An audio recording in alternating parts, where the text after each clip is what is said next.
बिस्मिल्लाहिर्रहमानिर्रहीम अस्सलाम वालेकुम and welcome back to my channel and a new video. और जी आज की वीडियो में मैं आप लोगों के साथ शेयर कर रही हूँ कि मैं अपना घर साफ़ कैसे रखती हूँ। तो घर साफ़ करने के लिए आज मैं आप लोगों के साथ बहुत ही 10 सिंपल से स्टेप्स जो हैं वो शेयर करने जा रही हूँ। और उसमें सबसे पहला जो स्टेप है वो ये है कि सुबह जैसे ही आप लोगों ने उठना है तो सबसे पहले आप लोगों ने अपना बिस्तर सेट करना है। क्योंकि कुछ ख़वातीन की आदत होती है कि वो उठते साथ ही किचन में फ़ौरन चली जाती हैं, लेकिन आप लोगों ने सबसे पहले अपना बिस्तर सेट करना है, क्योंकि बिस्तर सेट करने से आधे से घर का जो विजुअल क्लटर है वो वैसे ही सिमट जाता है। और दूसरे नंबर पे जो चीज़ मैं फ़ॉलो करती हूँ वो ये कि हर चीज़ को उसकी प्रॉपर जगह पे रखती हूँ, क्योंकि मुझे पसंद नहीं है कि चीज़ें इधर उधर बिखरी हुई हों। इवन बच्चों के अगर टॉयज़ भी इधर उधर बिखरे हुए होते हैं तो मैंने रूम में एक बास्केट रखी हुई होती है। बच्चे जैसे जैसे खेलते जाते हैं तो थोड़ी देर के बाद मैं उन टॉयज़ को प्रॉपर उस बास्केट के अंदर डाल देती हूँ। क्योंकि समटाइम्स ऐसा भी होता है कि बच्चे बहुत ज़्यादा टॉयज़ बिखेर के खेल रहे होते हैं, लेकिन इंस्टेंटली कोई गेस्ट आ जाता है जिसकी वजह से देखने वाले पे कोई अच्छा इंप्रेशन नहीं जाता। तो खैर मैं बच्चों को भी ये समझाती हूँ कि आप लोगों ने खेलने के बाद अपने टॉयज़ को प्रॉपर उनकी प्लेस पे रखना है।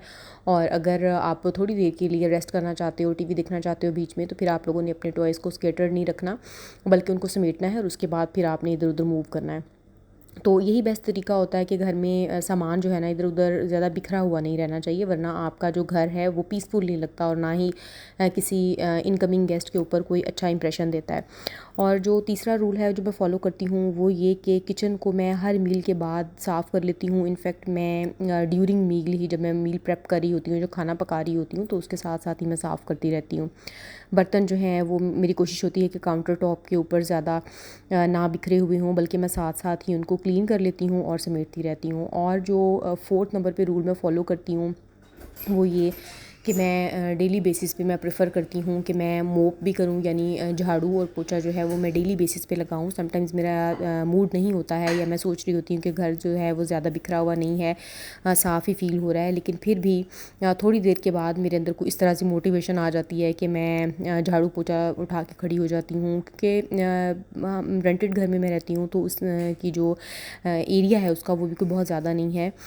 5 मरले का घर है, तो उसमें फिर इजीली जो है मैं मैनेज कर लेती हूँ। डेली बेसिस पे जो भी होता है, क्लटर वगैरह होता है, उसको मैं समेट लेती हूँ। इससे ये भी होता है कि घर जो है आपका डस्ट फ्री रहता है और फ्रेशनेस की एक जो फीलिंग है ना वो आती रहती है। और मेरी कोशिश होती है कि मोप में हर अगर रोज़ नहीं तो एवरी सेकंड या थर्ड डे मैं उसको डिटॉल वाला पानी या फिर जो ये फैब्रिक कंडीशनर्स मिलते हैं, जैसे कि कंफर्ट का मिलता है, ब्राइट का जो है, तो मेरी कोशिश होती है कि उससे जो मिला हुआ पानी है, या फिर अगर वो आप नहीं कर सकते तो पोछा लगाने के लिए आप सिरका डाल सकते हैं पानी में, नमक डाल सकते हैं, या इवन सर्फ के साथ ही अगर हम वॉश करके पोछा लगाएं तो बड़ी अच्छी सी जो स्मेल है ना वो पूरे घर में से आना शुरू हो जाती है। और इसके अलावा जी जो नंबर 5 पे मैं रूल फॉलो करती हूँ वो ये है कि मैं डेली बेसिस पे 10 to 15 मिनट्स जो हैं वो डेडिकेट करती हूँ अपनी डीक्लटरिंग के लिए।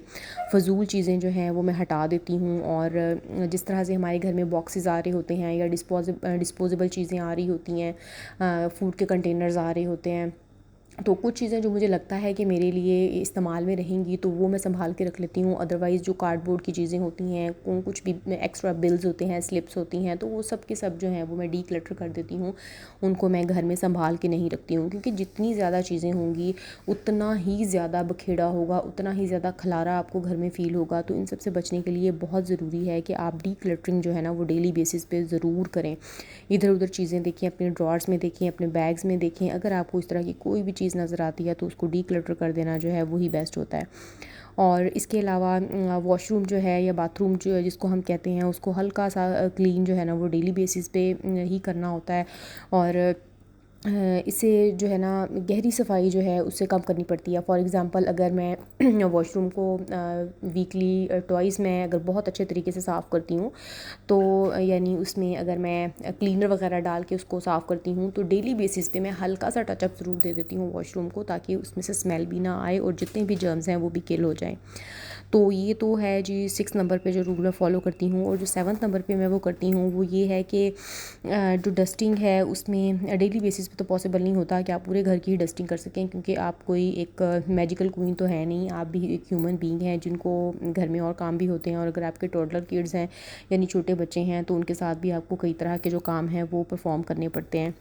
तो डस्टिंग अगर मैं हर रोज़ नहीं तो वीक में 2 टाइम्स तो फर्नीचर और शेल्व्स जो हैं उन पर जितनी भी मिट्टी वगैरह जमी हुई होती है तो वो मैं उसको क्लीन कर लेती हूँ। हाँ, जो टेबल्स वगैरह होते हैं या जो प्रोमिनेंट प्लेसेस होती हैं तो उनकी डस्टिंग मैं डेली बेसिस पे ही कर रही होती हूँ, ताकि अगर कोई हमारे घर में आ जाता है कोई गेस्ट वगैरह भी, तो उसको भी बुरा फ़ील ना हो या हमें ख़ुद एम्बैरेसमेंट फ़ील ना हो। और जो 8 नंबर पे रूल मैं फ़ॉलो करती हूँ वो ये कि कपड़े और लॉन्ड्री जितनी भी होती है उनको मैं डिले नहीं करती।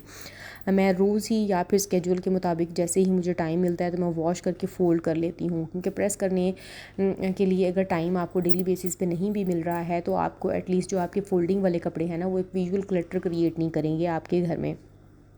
और जो 9th नंबर पे मैं रूल फ़ॉलो करती हूँ वो ये है कि हर हफ़्ते जो है वो मैं एक डीप क्लीनिंग का जो टास्क है ना वो ज़रूर करती हूँ, जिसमें मेरे माइंड में होता है कोई भी चीज़ होती है कि मैंने इस हिस्से की, घर के इस हिस्से की सफाई करनी है। फॉर एग्ज़ाम्पल विंडो साफ़ करनी है कोई, या फिर फ्रिज साफ़ करना है, या फिर किचन के जो कैबिनेट्स हैं उनकी जो सफाई है वो हो सकती है, या उनकी ऑर्गेनाइजेशन हो सकती है। ये चीज़ें जो है ना ये मैं ज़रूर फ़ॉलो करती हूँ। और जो नंबर 10 पे चीज़ है जिसको, या रूल है जिसको मैं फ़ॉलो करती हूँ वो ये है कि सोने से पहले 10 मिनट्स का जो एक क्विक क्लीन अप राउंड होता है ना वो मैं पूरे घर का ले लेती हूँ। और उसमें अगर मुझे कोई चीज़ें रूम्स में एक्स्ट्रा पड़ी हुई मिलती हैं तो वो मैं उठा के उनको उनकी प्रॉपर डेडिकेटेड प्लेस पे रख देती हूँ, जिससे होता ये है कि नेक्स्ट डे जब आप उठते हैं तो उससे आपको घर साफ़ भी मिलता है और फ्रेश जो है ना एक फ्रेशनेस से आपकी घर जो दिन की शुरुआत है वो होती है।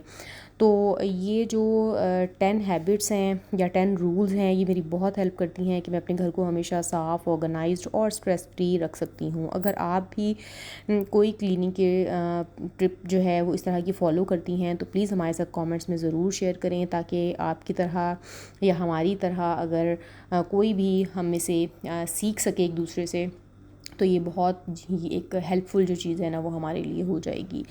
तो बाकी बैकग्राउंड में जो चीज़ें चल रही थी, जैसे ही क्लीनिंग वगैरह मैं घर में कर रही होती हूँ तो मैं साथ साथ ही वो रिकॉर्ड कर लेती हूँ, ताकि आप लोगों के साथ भी मैं अपनी जो रूटीन है वो शेयर कर सकूँ। हाँ, तो यहाँ पे आज मेरे कपड़ों की धुलाई का सेशन हुआ था तो वो मैंने आप लोगों के साथ शेयर किया है। और ये तो था जी आज का व्लॉग। उम्मीद करती हूँ कि आप लोगों को बहुत अच्छा लगा होगा। अगर अच्छा लगा है तो मेरे चैनल को लाइक, शेयर एंड सब्सक्राइब करें, और मुझे कमेंट्स में प्लीज़ ज़रूर बताइए कि आपको मेरे व्लॉग्स किस तरह के लग रहे हैं। मैं आपके फ़ीडबैक का वेट करूँगी। और अपना बहुत सारा ख्याल रखिए। मिलती हूँ किसी अगली वीडियो में, तब तक के लिए मुझे इजाज़त दीजिए। अल्लाह हाफ़िज़।